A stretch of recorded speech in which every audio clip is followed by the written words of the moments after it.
The classroom on Station Meridian was shaped like a half circle, with high ceilings and walls made of clear material that showed the stars beyond. Students from 20 different species sat in chairs designed for their bodies. Some had multiple legs. Some had wings. Some floated above their seats. But all of them stopped talking when Professor Kale walked to the front of the room. Kale was a Vorthian, a species known for their strength and warrior history. He stood 2 meters tall with thick muscles under gray skin. His hands had sharp claws that clicked when he moved. His dark eyes looked at the students like he was judging each one of them. Lauren Mitchell sat in the third row. She was human, 22 years old, with light brown hair and lean muscles. She had trained in martial arts since she was 6 years old. Her mother was Earth's defense minister, and her father was a combat officer. Fighting was in her family blood, and she had taken it seriously her whole life. Today, we talk about combat, Kale said. His voice was deep and made the air vibrate. Combat across all species. Combat across all worlds. He touched a control panel, and a screen lit up behind him. It showed different alien species fighting with weapons. There were Vorthians with laser guns, Krell warriors with energy blades, Zephyrians with plasma cannons. Each image showed advanced technology and powerful weapons. Every advanced species uses technology to fight, Kale said. Weapons are the sign of a civilized warrior. Strength and claws and muscle mean nothing without tools. This is why great species conquer worlds. This is why we build empires. Kale clicked to the next image. It showed humans. The image was old, from Earth's 20th century. It showed soldiers with guns, tanks, helicopters, and missiles. Humans are the same, Kale said, and some students made sounds that might have been laughter. They are dependent on weapons. Without guns and machines, they are nothing. They are soft. They are weak. Their bodies are fragile. A Vorthian child could kill a human adult with bare hands. Lauren felt heat rise in her chest. She kept her hands flat on the table in front of her. Kevin Hayes, another human student sitting next to her, looked at her with worry. He knew what she was thinking. In fact, Kale continued, walking across the front of the classroom, humans cannot fight barehanded at all. This is a simple fact. Their evolution on a soft world made them dependent on tools. They never developed real combat instinct. They never needed to. This is why humans are observers in the galaxy, not warriors. This is why humanity has never been respected by true fighting species. Lauren raised her hand. The classroom went quiet. Kale stopped walking. His eyes turned to look at her. Slowly, his mouth moved into something that might have been a smile, but it showed his teeth like a threat. "Yes, human?" he said. "Do you have a question?" "I have a challenge," Lauren said. Her voice was steady and clear. "I want to request a formal sparring match with you. Right now, if you are willing." The classroom erupted. Vorthian students made harsh sounds. Krell students whispered to each other. Kevin grabbed Lauren's arm, but she pulled it away gently. Kale's smile grew wider. "You want to fight me?" he said. "Hand to hand? With no weapons?" "Yes," Lauren said. She stood up from her chair. "If your words are true, you should be able to defeat me easily. You said humans cannot fight barehanded. Let me prove you wrong, or let you prove your words in the combat chamber." Kale looked at her for a long moment. He was measuring her, looking at her small frame compared to his massive body. Then he laughed. The sound was like metal scraping against stone. "This will be interesting," he said. "We will go to the combat chamber. Everyone will watch. Then you will understand why humans hide behind weapons like cowards." Lucas Bradford, the academy commander, stood up from the back of the room. He was tall, with gray at the sides of his hair. He had fought in wars himself, long ago. This is highly irregular, Bradford said. Mismatched species fighting without supervision could result in death. Then the human will die, Kale said. This is combat. Death is always a possibility. We will have medical teams standing by, Lauren said, looking at Bradford. And I accept the risk. Commander, I am invoking my right as a student to participate in sanctioned combat trials. Bradford studied her face. He had seen that expression before in soldiers who were about to do something dangerous on purpose. He nodded once.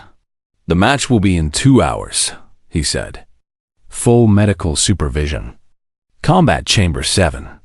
All safety protocols will be followed. Kale nodded and turned back to Lauren.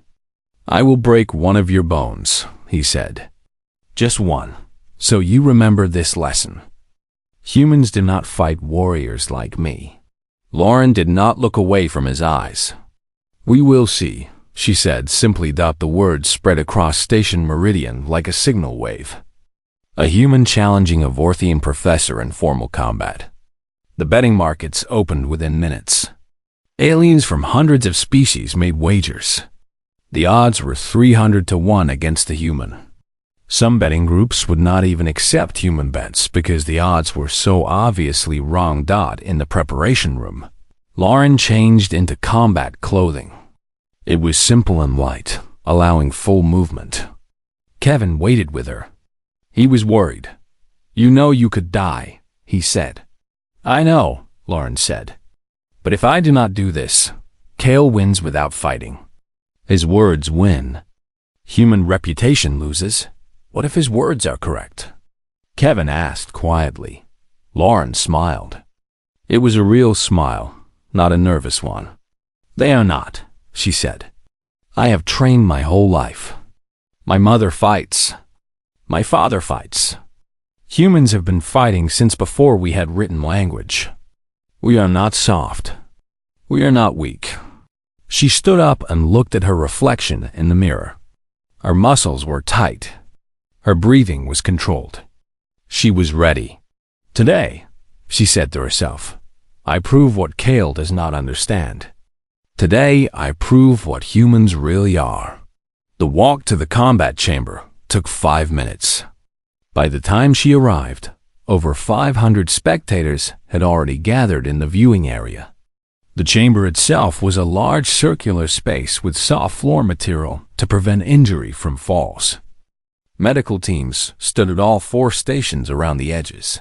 Kale was already there, standing in the center, stretching his enormous arms. He looked at Lauren as she walked onto the platform. He did not look concerned. He did not look cautious. He looked amused, like he was about to watch a child try to lift something too heavy. The medical director gave them both final checks, then nodded to indicate the match would begin. This is a sanctioned trial, the director announced. Combatants will fight until one yields, or until medical personnel declare the match must stop. Both combatants understand the risks. I understand, Lauren said.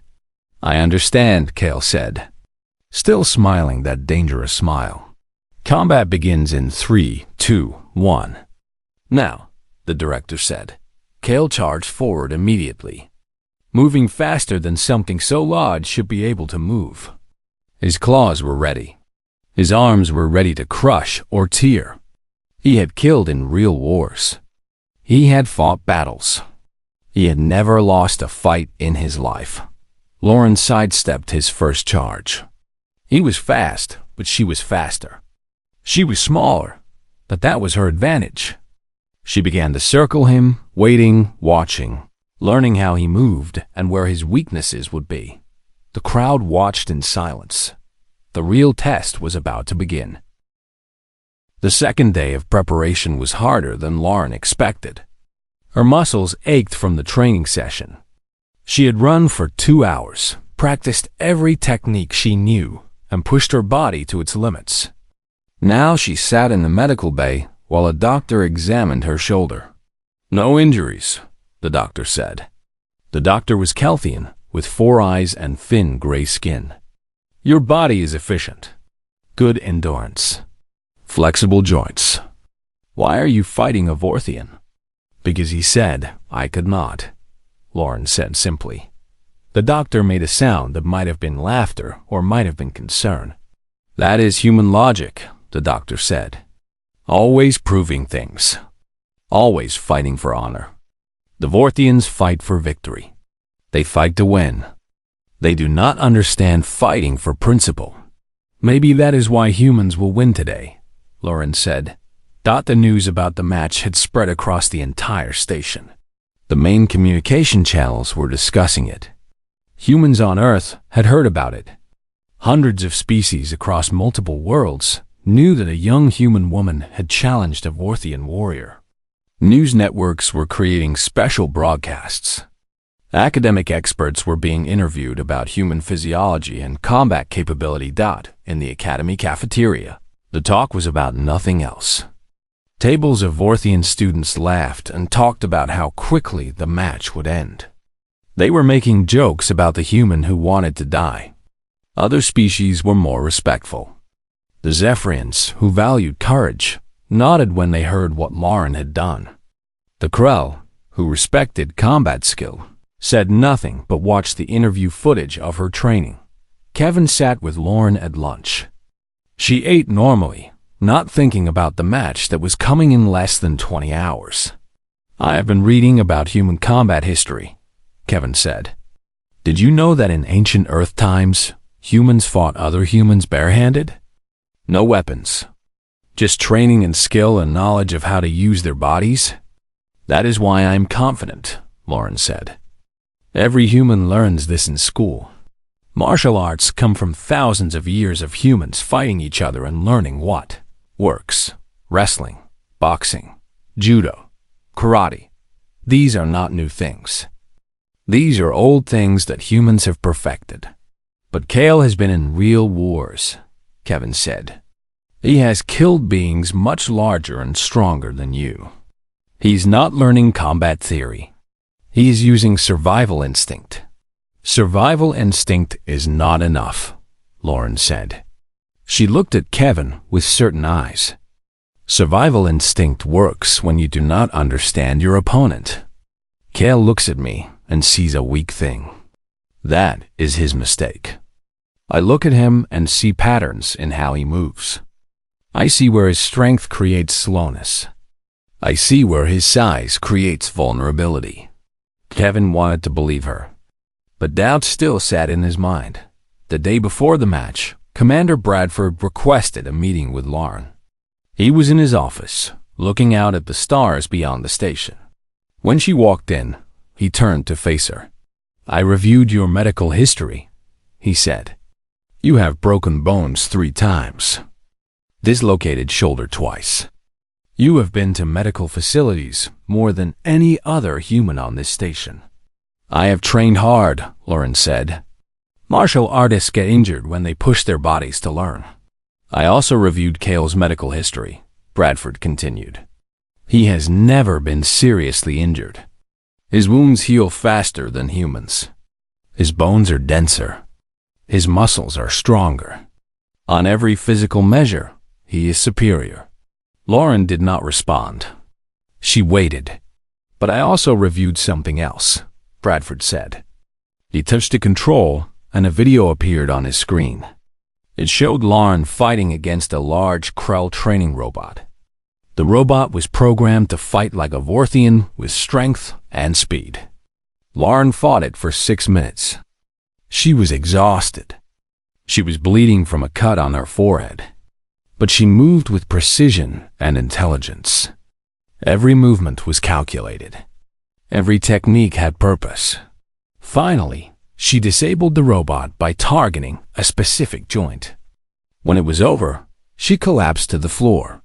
You know how to fight, Bradford said. Not like a Vorthian fights, but in your own way. The question I have is whether your own way is enough. It is, Lauren said. But even if it is not, I have to try. If I do not stand against what Kale said, then his words become truth. Bradford nodded slowly. Then I will make sure the medical teams are the best. And I will make sure that if you are losing, they pull you out immediately. "Thank you," Lauren said. That night, Lauren stood in her quarters and looked at her hands. They were small compared to Kale's claws, but they were strong. She had thrown much larger people. She had defeated opponents with more natural strength. Technique was not something you were born with. Technique was something you built through thousands of repetitions, thousands of hours, thousands of failures. She stretched slowly, feeling her muscles respond. She thought about her mother, who had fought in conflicts across 3 continents. She thought about her father, who had trained soldiers and taught them how to overcome opponents who seemed unbeatable. She thought about every human who had ever stood against something larger and found a way to win. The next morning, the match would begin. The entire station would be watching. Hundreds of species would be watching. For one moment, all their eyes would be on her. Lauren closed her eyes and saw the combat chamber. She saw Kale as he would be in the beginning, confident and certain. She saw herself moving like she had practiced 10,000 times. She saw herself calm and controlled while he grew angry and frustrated. She did not know if she would win, but she knew she would fight. And she knew that even if she lost, humans would be different because of what she tried. That was enough. The combat chamber was packed. Every viewing section was filled. Some spectators floated above the ground. Some clung to the walls. The chamber had been designed to hold 500, but nearly 800 beings had somehow squeezed inside. Security had given up trying to maintain order. The excitement was too great. Kale was already waiting when Lauren entered. He was in the center of the chamber, and he had removed everything except his basic clothing. His gray skin was visible, showing the dense muscle underneath. His claws were extended. He looked like what he was, an apex predator from a warrior species. Lauren stepped into the chamber. The crowd went quiet. The medical director came forward. Rules of engagement. This is hand-to-hand combat with no weapons. The match ends when one combatant yields, when medical personnel declare a stop, or when one combatant loses consciousness. Both combatants understand? "I understand," both of them said. "Combat begins now," the director said and stepped back. Kale did not wait. He moved forward immediately, arms extended, claws ready. He was fast. He was strong. He was confident. He thought the match would be over in seconds. Lauren stepped to the side. Kale's first attack passed through the space where she had been standing. His claws scraped against the soft floor material, leaving marks. He was so focused on catching her that he did not adjust his balance properly. Lauren grabbed his extended arm and used his own momentum to throw him forward. Kale hit the ground hard, but he rolled and came up moving. The crowd made sounds of surprise. "Not bad," Kale said. He was not smiling now. "But you just got lucky." He charged again, this time not trying to grab her but trying to hit her with his claws in a raking motion. Lauren moved under his attack and struck the inside of his elbow. It was a pressure point. Kale's grip weakened for a moment, and his arm dropped. She used that moment to move behind him. She tried to apply a hold to his neck, but he was too strong. He threw her off by spinning his entire body. Lauren hit the ground, rolled, and came back to her feet. The crowd was no longer laughing. Kale was breathing hard now. He realized the fight was not going to end immediately. He changed his approach. Instead of charging, he began to circle her, watching, measuring. This was how real fighters thought. Kale was learning. That was dangerous. For 5 minutes, they moved around each other. Kale was faster and stronger, but Lauren was smarter. She used angles. She used his own strength against him. When he threw a punch, she sidestepped and struck his ribs. When he tried to grab her, she twisted away and hit a nerve point in his arm. Each strike was small. Each technique was precise. She was not trying to knock him down. She was trying to teach his body that fighting her came with pain. Kale was getting frustrated. His movements were becoming less controlled. He was trying to end the fight through pure force, and pure force was not working. He threw a wild punch, and Lauren moved underneath it. She grabbed his arm and his shoulder and pulled him in a specific direction using his own momentum. Kale flipped and landed on his back.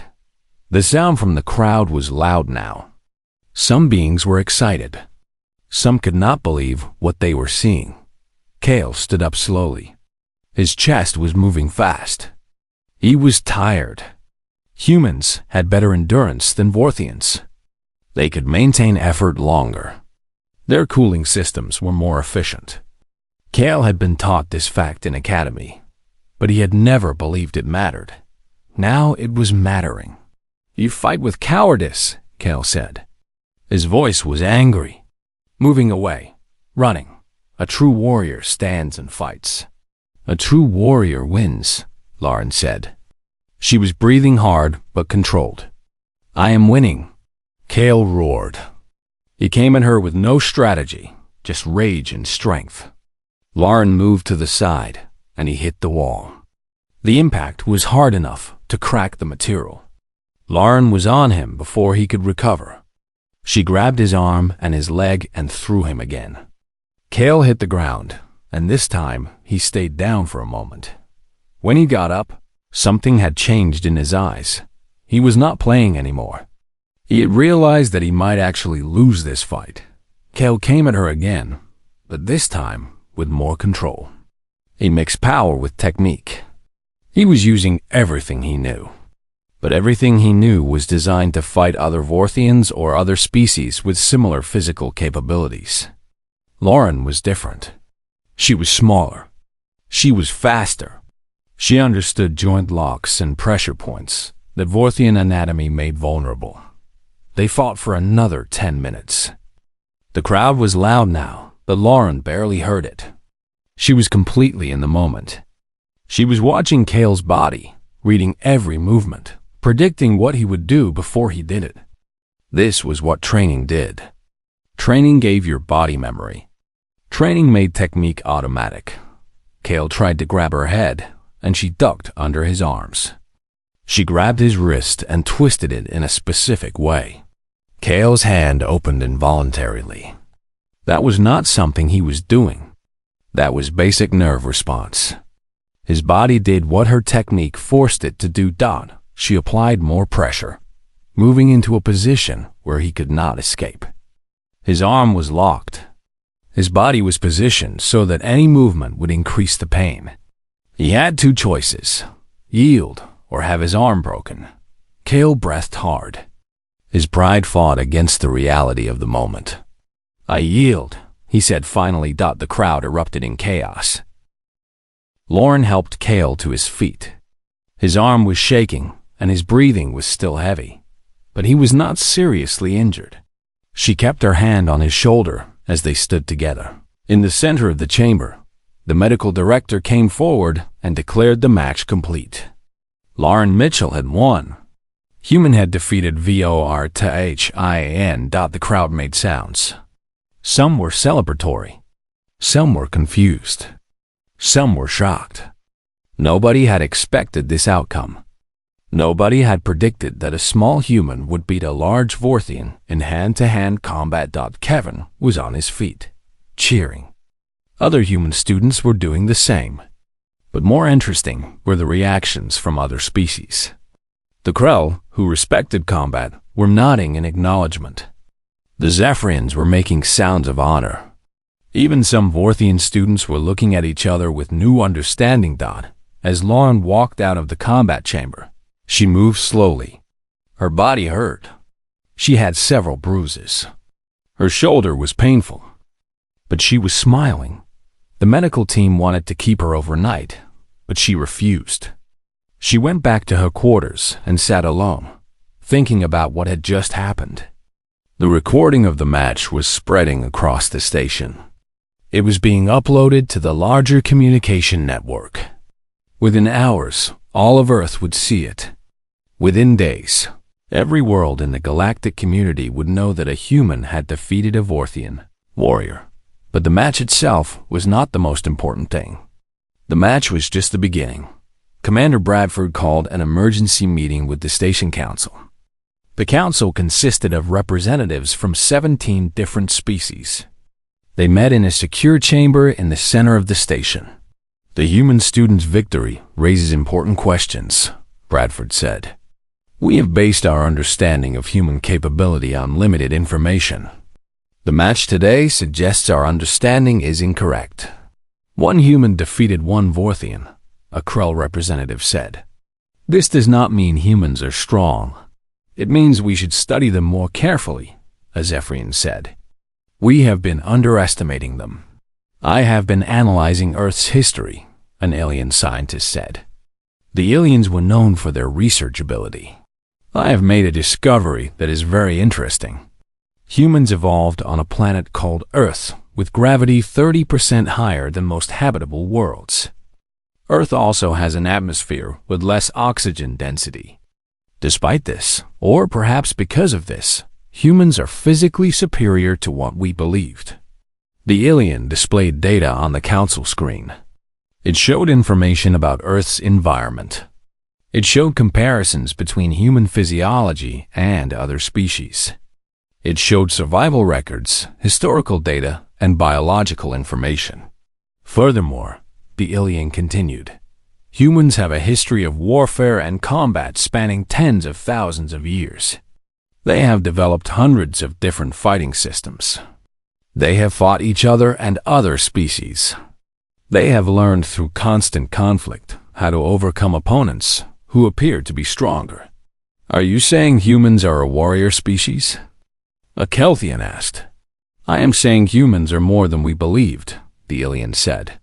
And Earth itself may be more dangerous than we classified it. Within hours, the Vorthian Council of Seven, the highest military authority in the galactic government, called an emergency session. They reviewed the match footage. They reviewed Earth's historical records. They reviewed the new biological data. On the council's main screen, the image of Lauren Mitchell fighting Kale played over and over. Each council member watched it carefully. They were looking for what they had missed. We classified humans as non-threatening, one council member said. We thought they were dependent on technology because of their weaker bodies. We were wrong, another said. If Earth produced warriors like this in their youth, what would a military trained from childhood look like? A third council member asked. Earth has already sent one warrior to prove their capability, the first said. What if they send more? The meeting lasted for 12 hours. By the end, the Vorthian Council had released a statement. It classified humanity as a warrior species worthy of respect. It recommended that galactic policy toward Earth be revised. It suggested that humans should be given a position on the Trade Council and representation in the Galactic Assembly. For years, humanity had knocked on the door of the galactic community. For years, they had been treated as minor contributors, interesting but not important. Humans had technology and resources, but they were seen as less than the advanced species. One match changed that. Lauren was invited to speak before the station council. She stood in the same chamber where Kale had taught his class. But now the seats were filled with important beings from across the galaxy. What you proved today is not just your own strength, the Zephyrian representative said. You proved that humans have something we underestimated. Discipline, technique, the ability to learn and improve. You proved that human underestimation was our mistake. Thank you, Lauren said simply. But I want to be clear. I did not fight Kale to prove humans are stronger than other species. I fought him to prove that humans are worth respecting, that we are equals, that we should have a voice in galactic decisions. You have that voice now, the Krell representative said. The vote has already been recorded. Humanity is being invited to join the Galactic Assembly. You will have representation. You will have a seat at the table when decisions are made. News of the decision spread back to Earth immediately. The response was overwhelming. Celebrations were held in every major city. Humans around the world watched the footage of the match and felt pride in what Lauren had accomplished. But Lauren was thinking about something else. She was thinking about the responsibility that came with this moment. Humanity had been given a chance. Humanity had been given respect. Now humans had to prove they deserved it. 3 months after the match, Lauren returned to Earth. She was met at the spaceport by her mother, who was now the primary human representative to the Galactic Assembly. They embraced, and her mother looked at her with a mixture of pride and concern. "You have changed things," her mother said. "Do you understand what you have done?" "I challenged someone who was wrong," Lauren said. "I did not expect it to change the whole galaxy." "But it did," her mother said. "And now you have to live with that." The first Galactic Assembly meeting with human representation was scheduled for 2 weeks. Earth was sending 5 representatives. Lauren's mother as the primary diplomat, Kevin Hayes as an academy liaison, 2 military leaders, and 1 scientist. They would sit in the Great Hall where representatives from every advanced species met to discuss trade, law, conflicts, and the future. But before that meeting, Lauren had something to do. She returned to Station Meridian and met with Professor Kale. She found him in his office, looking at documents on his screen. When she walked in, he looked up with careful eyes. "I wanted to thank you," Lauren said. Kale made a sound of surprise. "You want to thank me?" "I said you were weak. I said humans could not fight. I said you would lose." "Exactly," Lauren said. "If you had believed in me, if you had respected humans from the beginning, this match would never have happened. Nobody would have been forced to confront their beliefs about us. Your disrespect created an opportunity for change." Kale stood up. He was still large, still powerful, but something in his expression had changed. "I have been reading about human history," he said. "I have been learning about your martial arts traditions. I have been studying how humans have fought each other and other species throughout your history. I was wrong in what I said." "I know," Lauren said. "But now others know too. That is what matters. Will you continue to fight?" Kale asked. "As a representative, I might," Lauren said. "Not in combat chambers, but in debates and discussions. Earth has a voice in the galactic community now, and I want to make sure that voice is heard." Kale extended his hand. Lauren took it. It was a gesture of respect between warriors from different species. "I will watch for your voice in the assembly," Kale said. Lauren left his office and walked through the academy corridors. Things had changed here too. Human students were being given more respect. The academy was revising its curriculum to include human combat techniques alongside other fighting systems. A new course was being taught about Earth history and human capability. Kevin found her in the main library. He was with several other students, humans and non-humans, studying together. "Come and help us," Kevin said. "We are preparing a presentation about human evolution. The Academy wants to understand why we are so adaptable." "Later," Lauren said. "I need to rest today." That night, Lauren stood on the observation deck of the station and looked out at the stars. Earth was somewhere out there, a small planet in a vast galaxy. For thousands of years, humanity had looked at the stars and wondered. Now humanity was part of the galactic community. Now human voices would be heard. But she also knew that this was just the beginning. There would be resistance. Some species would not accept humans as equals.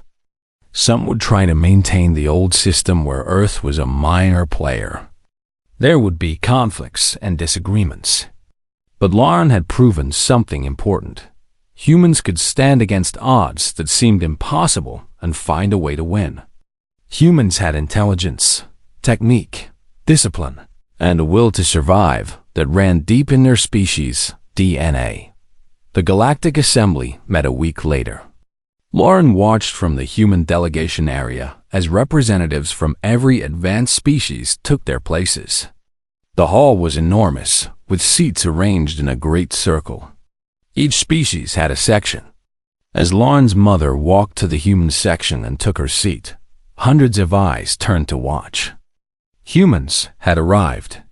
Humans had claimed their place. Humans would no longer be ignored. The first debates were about resource sharing and trade agreements. But when the discussion turned to military alliances, Lauren saw something interesting. Species that had previously ignored human opinions were now listening carefully to what the human representatives were saying. The confidence that came from proving human strength had changed how other species treated human words. 2 years passed.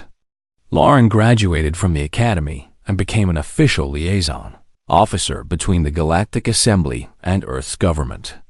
She trained other humans to serve in diplomatic and military roles. She established an exchange program where humans and other species trained together, learning from each other.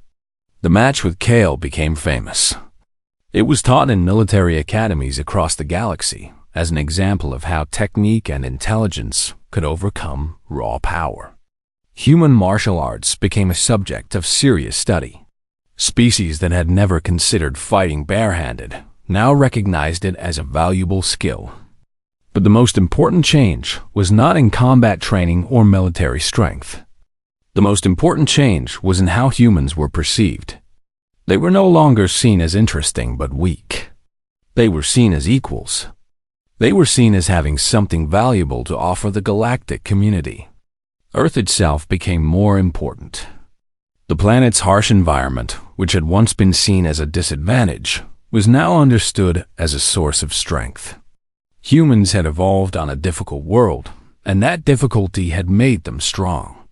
The harsh environment had created a species that could adapt, survive, and overcome challenges. On Earth, Lauren was made an ambassador. She traveled to every major city, talking to people about what had changed. She was celebrated and respected, but she was careful to explain that the change did not come from her alone. It came from hundreds of years of human struggle, human determination, and human refusal to accept being less than they could be. 5 years after the match, Lauren stood once again in the Academy combat chamber. This time, she was not fighting. She was teaching. She was showing human students and non-human students together how to apply techniques correctly. The chamber that had once been a place where humans were assumed to be weak was now a place where human knowledge was respected and learned. Kale came to watch one of her classes. When it was finished, they talked. "I think about that day often," Kale said. "The day you defeated me. I was so certain of my superiority. And now?" Lauren asked. "Now I understand," Kale said. "Strength is not just about muscles and claws. Strength is about will and knowledge and the ability to learn. Humans have all of those things." "All species do," Lauren said. "I did not defeat you because humans are better. I defeated you because you did not understand me, and I understood you." "That is wisdom," Kale said. That night, Lauren wrote a message to her mother. She told her about the changes in the academy. She told her about the new respect that humans were receiving. She told her about the future she could see for humanity in the galactic community. "The match with Kale started everything," she wrote. "But it also revealed something important. Humans have always been strong. We just needed the chance to prove it. Now that we have that chance, everything is different. And everything is going to be different for generations to come." She sent the message and looked out at the stars. Somewhere among those stars were worlds that humanity had never visited, challenges that humanity had never faced, opportunities that humanity had never imagined. But now humanity would meet those challenges and opportunities as equals. Now humans would stand alongside other species without fear or shame. Now humans would help shape the future of the galaxy. All because one human raised her hand and said she disagreed. All because she was willing to fight for what she believed. All because she proved that humans were more than anyone had given them credit for. The future had changed, and humanity's place in it had changed too. Not because humans had conquered anyone, but because one young woman had the courage to stand against doubt and prove that humans deserved respect. That was enough. That was everything.